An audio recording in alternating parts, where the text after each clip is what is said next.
You, ma'am. Am I audible? Yes. Good evening, one and all.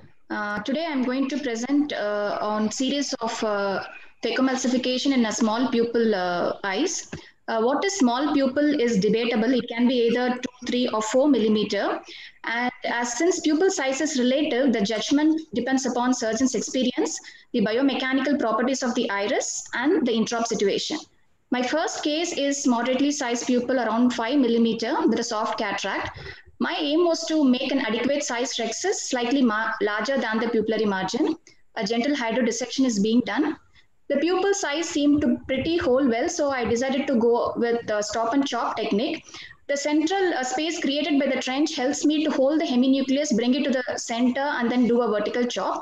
I didn't alter my fluidic parameters since the iris was not floppy and the pupil size didn't come down. The phacoemulsification part is as usual, it didn't differ.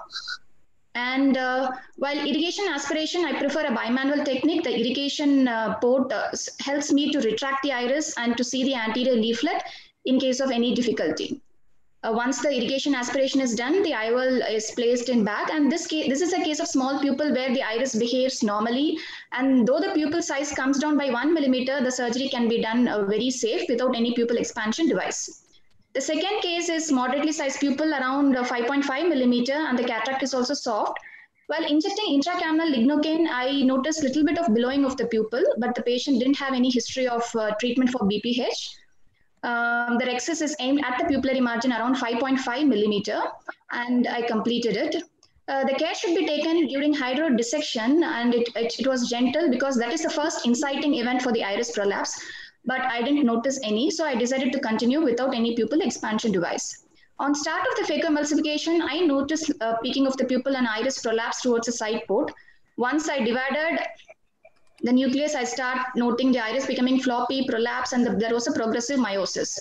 So I need to accept the fact that I have to intervene, and I plan to use iris hooks. The situation here is different because I'm going to insert hooks after making rhexis. So the care was not to damage my rhexis margin. I injected a little bit of visco to lift up the iris, and I inserted the hooks very parallel to the iris plane and just tilted posteriorly to engage just the pupillary margin.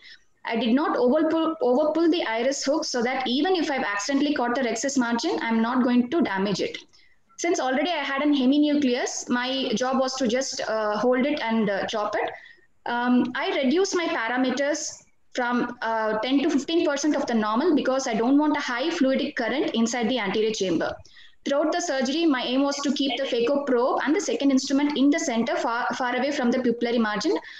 Care taken not to damage the iris and the pupillary structures. Once the ultrasound energy is activated, it causes iris chafing and the tissue fibrils, which has a tendency to get aspirated always towards the phaco probe, and it can happen repeatedly. Since the iris hooks is making my pupil stable and expanded, the irrigation aspiration and the IOL implantation is pretty easy, and the IOL is implanted in the back. Once the IOL is dialed, I just removed the iris hooks.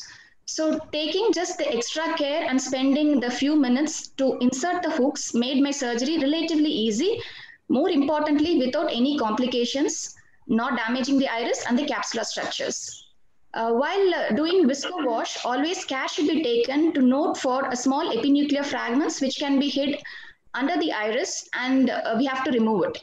Otherwise, it can lead to chronic inflammation in the postoperative period. This is timely intervention, so safe surgery. This is another case of mine where I had floppy iris, but I proceeded with phacoemulsification.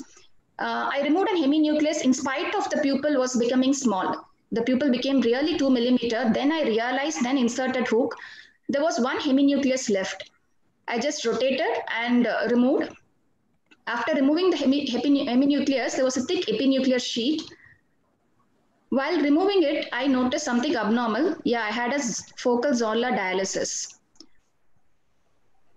Now I have to insert a CTR. The capsular tension ring is being inserted in the back. So once the capsular tension ring is in the place, I removed the epinucleus and the surgery was completed. So the epinucleus is removed and the IOL is dialed in the back. So it cannot be overemphasized that pupil expansion device makes the surgery easier with less complication. Thank you.